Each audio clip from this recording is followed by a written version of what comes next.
सिंध पंहिंजे हिकु अज़ीम शाइर शाह अब्दुल लतीफ़ भिटाईअ जे नाम सां बि सुञाती वञे थी। शाह अब्दुल लतीफ़ भिटाईअ जी शाइरीअ में बहादुरी, धरतीअ सां इश्क, तोड़े महबूब जे प्यार खे पसण लाइ कई शाइरीअ जूं तंदूं जवानीअ जहिड़े इश्क जीअं बणिजी पवनि थियूं।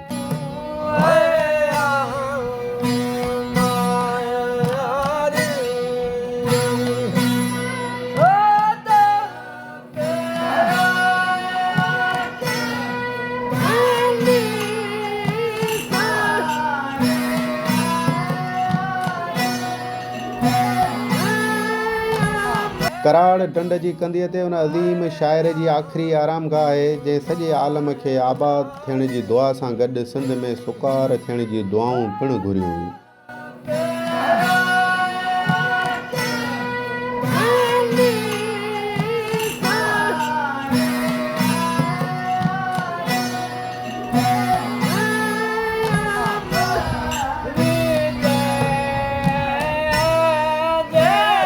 शाह अब्दुल लतीफ़ भिटाई पंहिंजे मुनफ़रद नवनि ख़्यालनि सां भरपूर सूफ़ियाना शाइरी पेश करे हिन जो रिसालो सिंध जे झरजंग ताईं हिकु अहम किताब जी हैसियत जो हामिल बणिजी वियो आहे, जंहिंखे पढ़ी करे असां दुनिया जी तंग दस्तीअ खां दूर हलिया वञूं था। शाह अब्दुल लतीफ़ भिटाईअ समेत हिन खिते में केतिरनि ई सूफ़ी बुज़ुर्गनि जूं दरगाहूं आहिनि जिते महफ़िल समा थींदी आहे, जिते साज़ सुर ऐं राग जी परवरिश बि थींदी आहे। जोक जो सूफ़ी शाह इनायत हुजे, दराज़ा जो सचल सरमस्त हुजे, कसूर जो बाबा बुल्ले शाह हुजे या पाक पतन जो बाबा फरीद हुजे, उन्हनि सूफ़ी शाइरनि जी मज़ारनि ते थींदड़ महफ़िलनि में माण्हुनि खे अमन, शांती, भाईचारे ऐं इंसानी दोस्तीअ जो पैगाम मिले थो।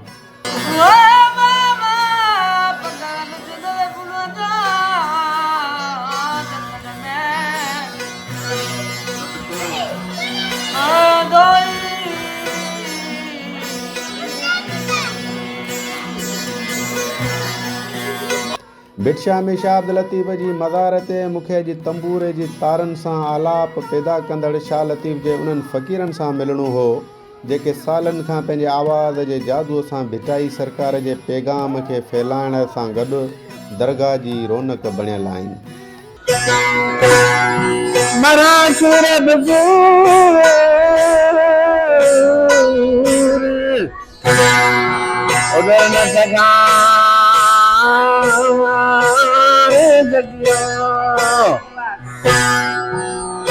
यारे मर जाने यारे,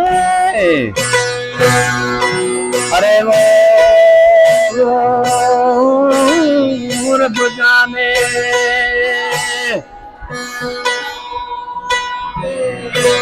परो उधर मिलो मुझे दिल तुम्हारे पीर।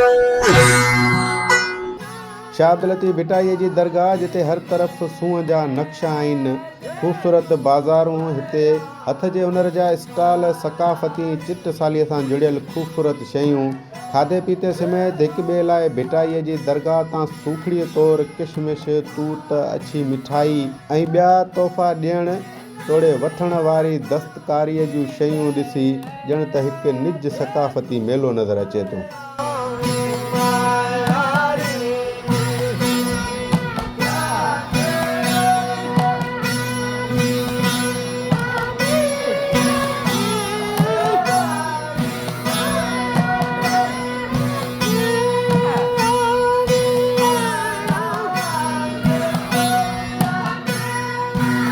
करार डंड शेख याद जी पैरांदीअ वटां हाणे म्यूज़ियम बि भिटाईअ जी दरगाह जी सूंहं बणियल आहे, जिते हर आम ख़ासि माण्हुनि जी रहे थी जाम रश। हिन म्यूज़ियम में सिंध जे खावड़ी किरदारनि समेत सिंध जे असलोकी माण्हुनि जी रहणी कहिणीअ जा समूरा रंग पसे सघजनि था। न रुॻो एतिरो पर हिन म्यूज़ियम में सिंध ते हमलियावरनि सां सीनूं सुपर करे मुआदो अटकाइण लाइ इस्तेमालु थींदड़ हथियार बि हिन म्यूज़ियम जी सुञाणप बणियल आहे।